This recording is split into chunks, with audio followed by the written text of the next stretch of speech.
On January 26, 1966, 3 children walked onto an Australian beach and were never seen again, and the only witness was a stranger no one could identify. The file opens with a date, January 26, 1966.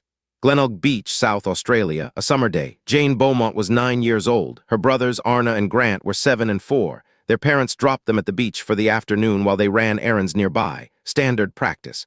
The children were instructed to stay together and meet their mother at a specific spot by 5 p.m.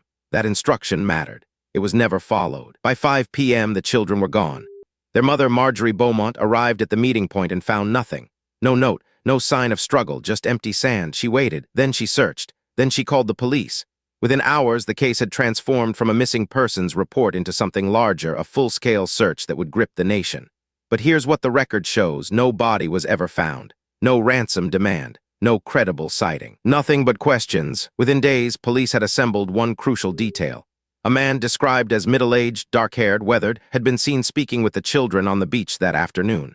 The only known adult who'd interacted with all 3 before they vanished. Witnesses provided descriptions, but the details were frustratingly inconsistent. One said he wore light clothing. Another said dark. One thought he was foreign. Another thought Australian. The record only says he was never identified. Investigators pursued the obvious theory first: abduction. A man had spoken to the children. He was never found. The timeline fit, but the evidence didn't. There was no trace of a vehicle. No witness saw the children leave with anyone. No clothing, no items. The sand told nothing. Detectives conducted over 2,000 interviews. They followed leads across state lines. They dredged waterways. Nothing surfaced. The absence of evidence became its own kind of evidence. Evidence of how little they actually had. A second theory emerged: accidental drowning. The children were at a beach. Children drown, it happens. But the ocean near Glenelg was relatively calm that day. Lifeguards were present. Other swimmers were in the water. If all 3 had drowned simultaneously, wouldn't someone have seen something? The record shows no bodies recovered, no drowning reports filed, no emergency calls about distressed swimmers. The theory remained possible. It remained unprovable. Police also examined the family itself. Modern investigators would call this standard procedure. Was there family strife, financial motive, custody disputes? The Beaumonts were by all accounts a stable, loving family. No credible evidence suggested parents or relatives were involved, but the scrutiny persisted. In unsolved cases, the family is always examined. Always. Sometimes they're guilty. Sometimes they're just grieving while being questioned. Years passed, decades passed. Tips arrived intermittently: a sighting here, a deathbed confession there, a supposed grave location. Police investigated each one. The record shows none led anywhere conclusive. Some were hoaxes, some were mistaken identity, some were simply too vague to pursue. By the 1970s, the case had gone cold.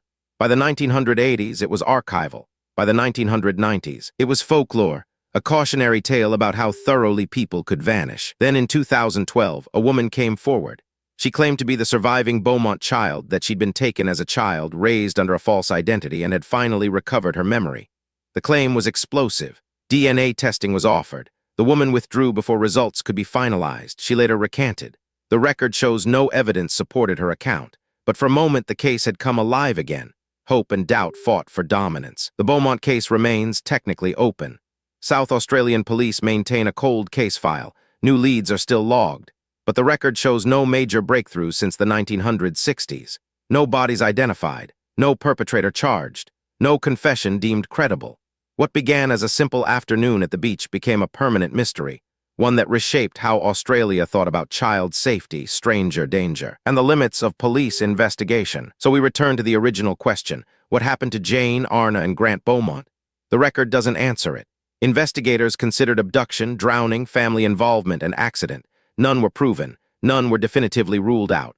The file remains open because the truth remains absent. And in cases like this, absence itself becomes the most haunting piece of evidence, the thing we cannot solve precisely because there's so little to hold on to. Subscribe for a new unsolved case every week, each one stranger than the last.